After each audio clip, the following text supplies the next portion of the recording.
Yes, inakuaje ni Mr. Tambo tena amerudi kwenye mjengo mzima wa Indundi TV kwenye kipindi chako cha Know About Movie. Nikusema kwamba ukiona mimi unaiona tasnia ya filamu na waigizaji wote ambao unakuja kwa kutambulisha ili uweze kujua na kuwaona kazi zao. Basi la kufanya usikose kusubscribe channel yetu ya Indundi TV, pana kuja alama ya kengele hapo, bonyeza hapo ili wa kwanza kuwa napata notification zote za vipindi vya football pamoja na Mr. Bosingwa kwa upande wa music pamoja na Alan the Real. Basi right now hata nimkujiongezee ni mtekeshaji maarufu sana mnafahamu Mr.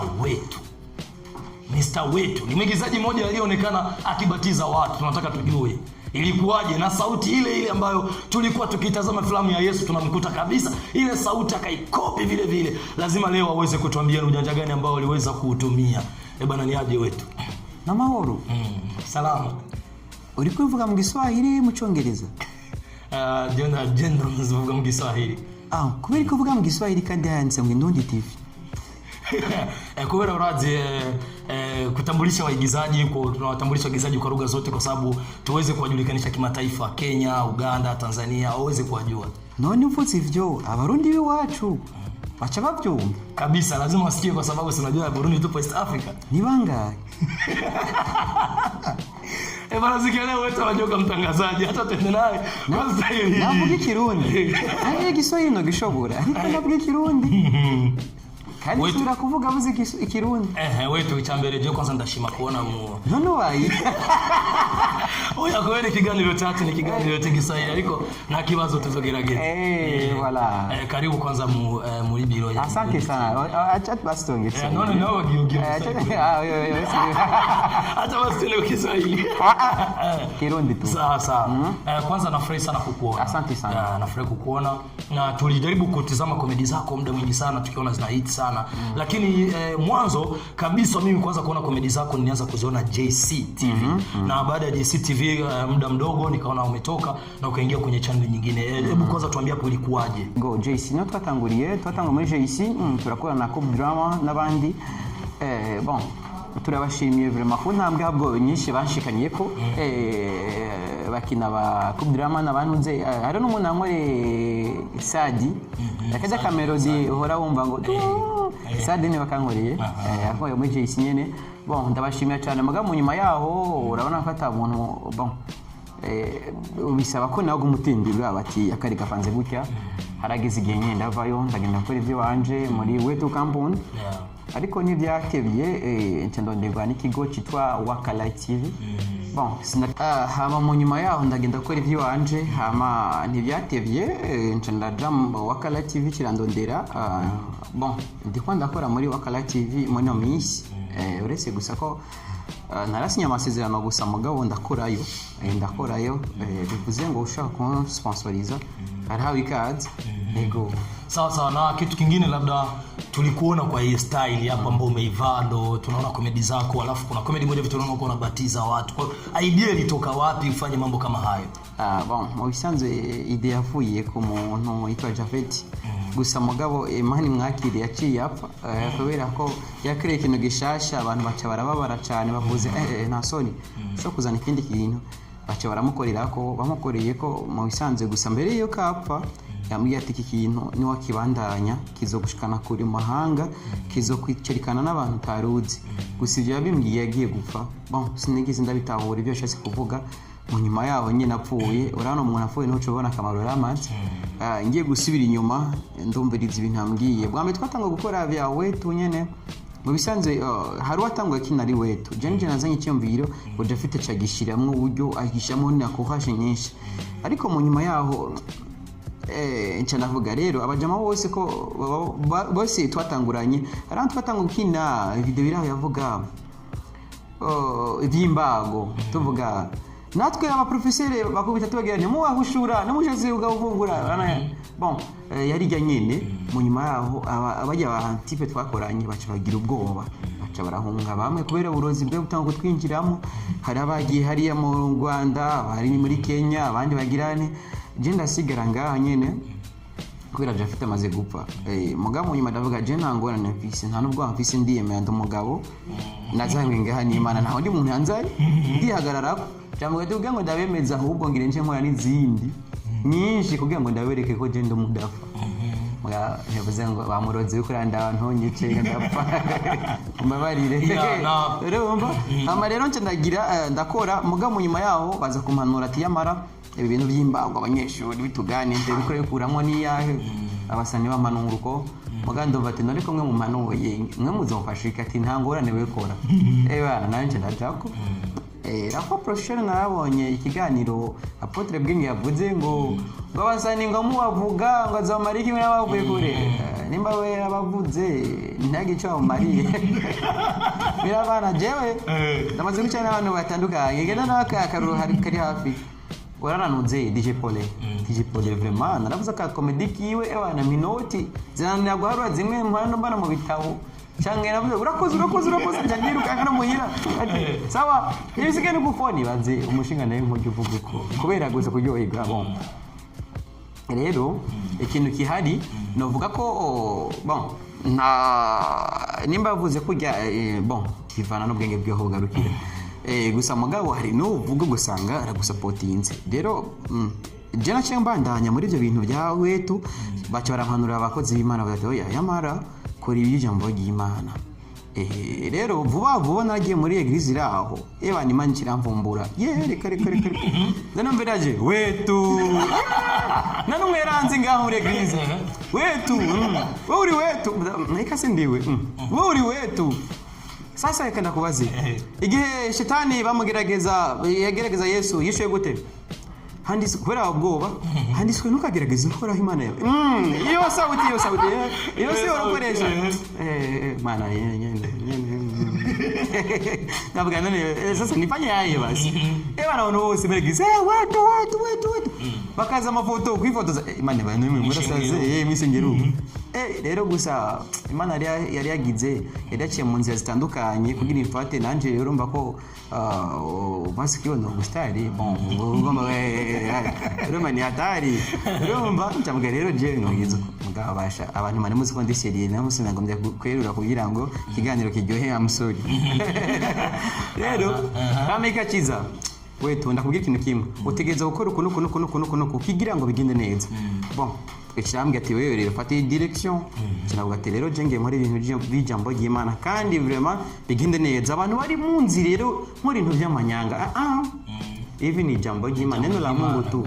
Ndio hivyo. Hiyo sauti yako sasa ilikuwa kwa sababu hata sauti yako tukisikia na tukitazama kabisa sinema ya Yesu. Yaani ukiweka sinema ya Yesu ni kabisa ya Kirundi na sauti yako kabisa ni copy and paste. Ilikuwaje ukaweza hiyo sauti sasa na ukaweza kuitumia ndani? Isanzwe narakunda kuraba sinema ya Yesu cyane. Kandi rero yamugabo yasomye sinema ya Yesu.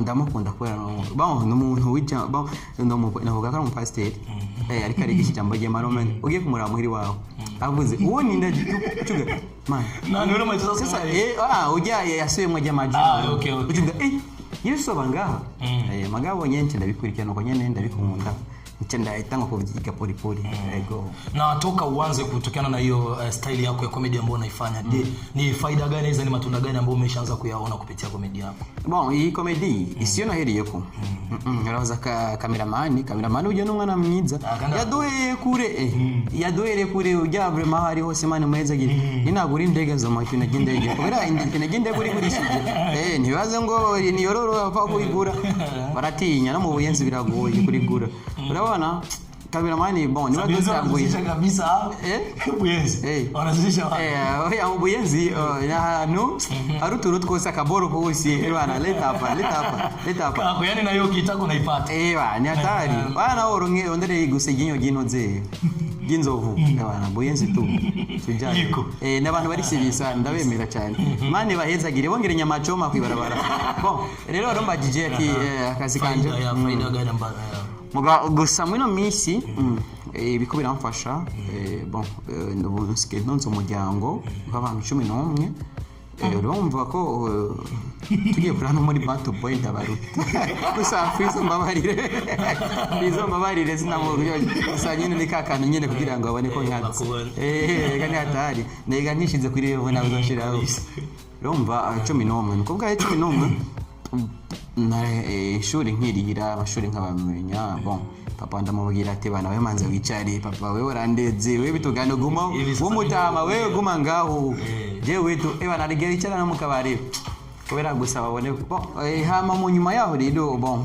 nababwiye ko nari nonze umuryango n'inyuma yo ngaho amashuri abana nkabamenya bayatuvukana harabiga amaprive urazi ko n'abimeze gufungura bitugani no magusa aho hose nguma nirukanga gusa muri ibi nimba n'umunsi nambaye ibi nkumva umuntu ajenga kutera kambwira we tubitugani na nini bon ndavyumviriza mugabo gusa urazi abantu bakunda kubanyishurira nabo bitunze wewe ufise lebo wetu kampuni kandi we muri wetu kampuni tuko turakria igisata cha TV online tuko turakria tuko na studio ya video audio tayari kandi abo bose bari wanande na wetu sasa none uvuze ngo wetu bitugani uzi ni mujyango itunze urumva hari n'ibyo gusanga nawe mushiki gutazi indi nzira bon n'aba journaliste bombise kurantuka baze nuko ngize ka emission aka views karagenda hariya neromba ewana uri muri rezo gani muri DG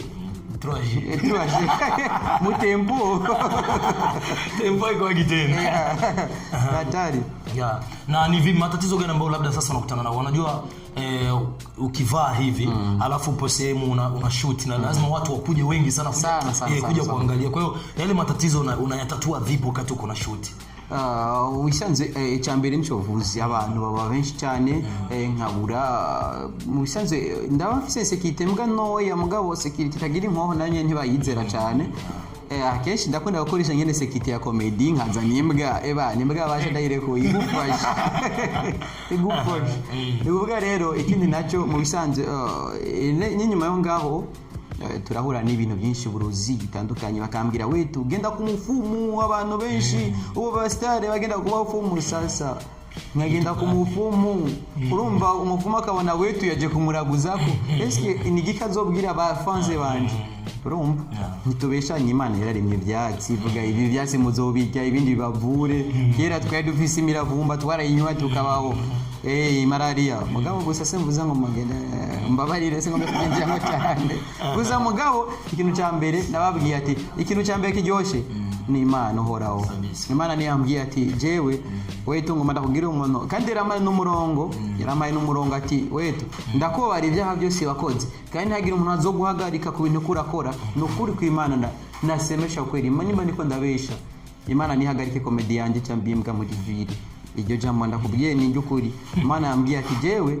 sinanse kukina ibintu bya comedy gusikiza niko bishamwe ijambo ry'Imana abantu banje bakagaruka kuwiteka abantu bose bakemera Imana bakagaruka kandi naho nyemerera nzo kugira international yacanye cyampa umurongo muri Yesaya 42 umurongo wa mbere Yesaya 42 umurongo wa mbere bacambye tuwo umurongo wa mbere uzokubera inzira y'urugendo urimo kenshi navuga nuko ntakobeshe nyako jewe haragize igihe niyumviranye ntaragira mu byawe tumute none buryo wogenda kurondera inganga nyene ntiyovuma mvuze kore ntabyumve ati wogenda kurondera inganga ntiyovuma yana umujama wa mbere nagenda nyene akaduha amasobe ngo twikarabe beja nkagenda akambwira rero ukagera kuri stage abantu bose batwenga bakajya kuri stage amabuye nkajyamo n'abaye baba brother uramamara yanjye brother rero maze kuri amahirwe yatakaza bwe none sasa umunire mufuma riseriye na mufuma riseriye abaho umuvumo mwiza no w'Imana nimuze batakaza amaranyu bakabwira ngo tugeye muri Freemason sawa ujama uraho aragenda muri Freemason kagenda Freemason akamuha inoti nyene fresh nyene bien bakama condition ina nini kama rero ko ajya kuryoherwa gutagataye kandi no bamubwira muganda bihoze muramunzi bese genda rero mwice mama wawe agenda nyene nimbugita abashige hayangera cumije akajemba karimba kavuze anyene ku radio y'u Burundi mubyeyi wayaye sinzo kwibagira wanyeretse Nabiyebye sasa rero urumva ngaho wahisha no kuri kw'Imana niyo mbaga bari tatizo uriyumvira none amara nariri yiki byagenze gute sasa utanga ubuzima bwawe ate bane jewe ko upfu mubyeyi ndapfuira urapfuye nturatangwa ko kuba hiti nturajya abana kambuka bantuze ndanze niko hivuga wetu hapo labda kwa upande nyingine, kwa sababu ushasema kwamba kupitia comedy yako saizi una studio ya audio na video kama jinsi nilivyosikia, na saizi kuna watu ambao unawasupport. Je, kwa hizo pesa zote ambazo ulifungua studio na unasema kwamba saizi unapangilia mpaka kufungua TV online, kwa hiyo ni pesa ulizozipata tu kwenye uigizaji wako au ni zingine ambazo ulitafuta kinyume? Harizo nakura hanze nizo nakura muri comedy. Na labda kwa upande mwingine kwamba wetu saizi wewe umeshafika mbali, kwa sababu nikitazama hata video zako zinatazamwa na watu wengi, ukitazama hata comment zinakuwa nyingi sana. Labda kwa gisi nilivyosikia kwamba kuna watu walikushauria kwamba uache, lakini baada ya hapo ulienda kanisani, Mungu akakwambia kwamba wetu pambana na Mungu anakujua kupitia kazi zako, na akakupatia kitabu cha Isaya sijui sura ya kwanza sura kalande ya. Na kwa upande mwingine nilifanya interview na Apotre Bwenge ya baada ya kufanya na kipindi na Apotre Bwenge akaniambia na maswali matatu ya kuuliza, lakini akasema kwamba hiyo maswali atakuuliza kipindi tutawakutanisha nyinyi wawili. Na je, na wewe kwa upande mwingine kanisani unafanya kazi gani au unafanya huduma gani? Mukanisa. Je, muri mukanisa nakindi ki nta birefu byenye nta birefu byenye nkora sema tu Apotre Bwenge kwanza ngenda mwishuri nyaza tuzovugana amambwire Kimana murongi kanike ibyakoye mu mutwe nabyo yavuze afise ibibazo bitatu yego naco azurimbaza nanjye ndamubaza kubera Jesse ndo mwana muto kandi je urumva ndo mwe mu bantu bahamukewe ko n'Imana kandi urese no komerwa kuva mu ijuru ikinyamugigema kiraho cyavuze wacombise naracho abantu wewe amatremblema ndivire mu ijuru ngikugana na Yesu ati Yesu ndane mu itremblema kwanza wetu tukobanze kiva bo benshi bavuze ngo ni kinyamugigima ngo urumva ngo isingi yihindukije none rahema kare naho muzoko mamwirutse none ko ajya bize ntuze imigendanire na Yesu je kare naraza nkagira muri ni mu mugabo mbaya mwijuru namwe Yesu ngi gatwengerageze ndabe ko noshika ku ndagire bana Yesu ati yo akamaza wetu byagenze gute ko ngo ni chema ariko nakimukete abantu bose Yesu akambya none abantu bose ko bagize ubwoba bagapota ati reka bazoguma bafashe kubera ko imigendanire Yesu naje biracyagenda. Wetu urashobora kutubwira iseni imwe ukunda mu ireresi rya Yesu? Nkunda hahandi ujya mugabo bavuze byukuri uyu mugabo yaba yaramubwishwa n'Imana yari kumenya umuntu wariwe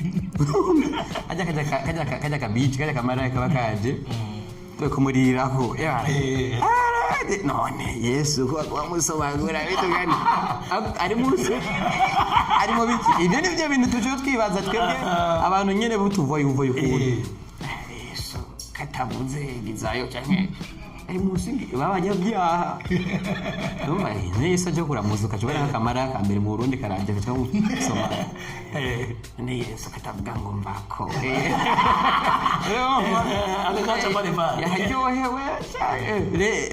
mugabo Yesu nawe abafize igituma rero kare gasende karanyishe yebwa byukuri uyu muntu yabaramubwishwa n'Imana byukuri aba yamenye umuntu ariko ari imbere mu mutima ndamuzi neza Simoni yakajya boro rero kuntu yamufashe karangiye cyane ego vraiment. Rero wetu urashobora kutubwira imigambi ufise ku bafanzi bawe cyangwa ibintu uriko rategura bishasha kandi bizoba bintu byatari ku bafanzi bawe? Okay, imigambi mfise yabize bombe bitatu. Apotre Bwenge nararavye mission yiwe avuga ngo urumva ngo yavuga ngo nabanze no mumenga agomba kuja mu bintu birebire kandi dufitanye n'umugambi burya rero Apotre Bwenge ni byabenyere rye basani tutemerana ya Apotre Bwenge turafitanye ikintu kandi gikaze kandi vraiment tuzatugiye guhamagara umuntu akomeye cyane, abantu babiri akomeye cyane kandi rero bakomeye hamwe wumva ngo muri nkasa duhamagaye Diamond urumva ko niteka mu Burundi nk'akarorero nanje rero nuko rero tuhamagaye abantu babiri bateye ubwoba mu Rwanda igihugu cy'u Rwanda urumva ko ni ibintu biteye ubwoba kandi ni ibintu bitamenyerewe na bose. Bon icya kabiri naco namaze kumva ibintu bita coming soon yitwa Imana y'ikibenyi. Imana y'ikibenyi bose si Imana munsi y'abantu cyo complete haba ari kwese kama ndakurabe kwanza nako mbire neza sasa Iyo Imana y'ikibenye ni seri izo kugisha abantu ko urumviriza Imana y'ikibenye wumva umenga n'indi comedy ibintu twenza ariko nibyo biza bitwengeje ariko gusa hazobarimo n'izindi nyigisho zigisha abandi bantu kugororoka kw'Imana. Nico gituma nagoma mbwiye n'abantu bose mutibagira kugira subscribe ahandi nyene kandi mwiteho kugira icyo mushiseko umucyo mudufashije nk'abanyamahanga Imana ibidukundiye mukarabati none mbe basha mu Burundi dufise impano dufise abana bagomba gutera imbere nk'abandi kuko nimba Imana yarabafashije nuko natwe tuba tugomba natwe gufashwa. Rumva haje wetu creation create mu Burundi hazakari ndonwe ku mubumbe no kuvuga creation mba nkeneye abantu bamfasha simba nkeneye abandi bazana amajambo maremare ngo urumva ngo wetu bitugani na nini no je cyo nkeneye nuko gusa mumbye ati wetu kugira ngo utere imbere canke se ugira utanga umuryango wogira ocha muri inzira yini kandi reka twumvisemo umutahe kugira ngo bigende neza nanovuze ngo we turagowe Imana izokwica izogirane none wezo gusigaza gamana oya basi namuza mu isi nta muntu azomara imyaka ijana hari kandi ukambwira ngo umva ngo wetu sasa uri kumarira iki none we ntuzopfa ijuru ne ryasoba nabari urazonunga nje kukubwira ngo njana mwijuru none je kijuru namaze kucyandikirwa kabisa. Yes bana, huyo ni Mr. Wetu comedian, ni mchekeshaji maarufu sana kama ulivyosikia kwamba kuna kazi ambayo anaiandaa, ni kazi tatu kubwa. Ya kwanza anakuambia kuna washikaji ambao wanatoka Rwanda, anataka kufanya nao kazi, na hiyo kazi anakuambia itakuwa kubwa na itakuwa international sana, pamoja na Apotre Bwenge watafanya hiyo kazi, na amesema kwamba siku nyingine tutakuja kuzungumza naye tena kwenye Indundi TV, atatuambia watu hao ambao wanaokuja ni watu gani. Basi acha tumuachie kwa neno la mwisho ambalo atakalomalizia nalo kwa washabiki wake na watazamaji wa kazi zake, na wapi utapakuta kazi zake. Na karina na nyotewe wali wanebeje mbangina kavenyu bon ikinacho nohereza ko niki banyagihugu turabakunda cyane, ba fans turabakunda cyane, Imana ibahezagire cyane nuko mwaragiriye ubuntu kuba mukiriho. Hari abandi bari muri morgue, hari abandi babaze ndababwira kuri, hari abamaze gupfa Imana ibongera nk'isaha imwe, wari nk'abantu bamaze gupfa Imana ibongera nk'isaha imwe ati garuka kubaho. Urazi ibitangaza tworonka, ama sponsor tworonka, urazi ibintu twogira, ama lift tworonka mwibarabara. Urumva rero abantu rero mwe mukiriho murana komanda radiyo cyane mugabo no ntibiryosha ahubwo gusa korera ivy'Imana yagutumye, korera Imana, korera intunze kugira ngo bigende neza. Sinuka guma widabadovanga ni wapfuza kwifuza n'iminota ibiri kuba kwizi kugira uvuga ati jewe hari amatungo nanyegeje mu sidaye naka kabisa. Rero ikiza nuko tukorera Imana hama mukagira subscribe kuri Waka Light mugamo tibagira Wetu Company kuko niyo ndiko ndakorera cyane muri no minsi. Waka Light TV ikiramfasha nyene nka kumumenga bon kugira ngo tubibona twavanse mugabo rero nuko bakunsponsoriza nuvuge ngo urumva ngo uri muri ya label oya, ibyo sico bivuze. Nimba ufise ubugari araho usanga Waka Light TV ari kisosose kadukoza kacabyo mugabo naho nca mu inbox kanyandikira wense Wetu Company gusucibana nimero yacu ducako kaciba avansa kaciba kwakira bakacibahuza na Wetu bica bigenda neza cyane. Bwana huyo ni Wetu anakuambia ukitaka kupata kazi zake uende Waka Light TV utaona comedy zake, na kwa kampuni yake ya Wetu Company utakutana kazi zake hapo, uweze kusubscribe na utaona namba zake za simu, uweze kuwasiliana naye ili uweze kutoa support yako, japokuwa anafanya kazi pale lakini anahitaji bado support kutoka kwenu. Basi tunashukuru sana wandugu watazamaji wa Indundi TV kwenye kipindi cha About Movie. Ni Mr. T Tambwe tena, na nitakuletea tena next mchekeshaji mwingine, aiza mwigizaji mwingine tutaweza kutana na, bila kusahau kipindi chetu cha Kitaa tupo pamoja nanyi kwa siku hizi.